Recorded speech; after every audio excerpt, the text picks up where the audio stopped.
clean the phone screen.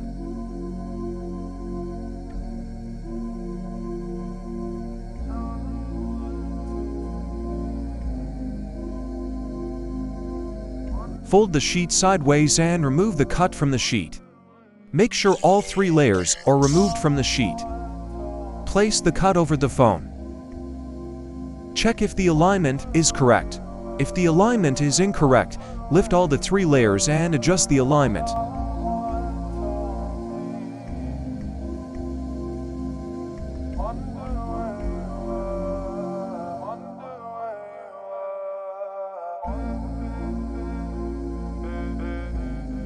If the alignment is correct, holding on to the mark sticker, lift the hydrogel from the vertical side to the midpoint, and gently push the bottom layer outward using the squeegee.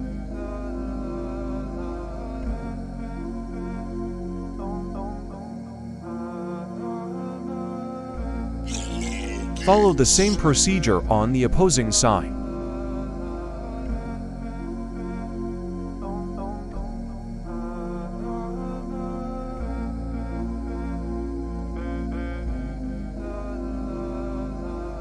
Remove the top layer, leaving the hydrogel on the phone. Using the squeegee, push out the bubbles in the corners. The bubbles, lines and shades will disappear automatically within 24 hours.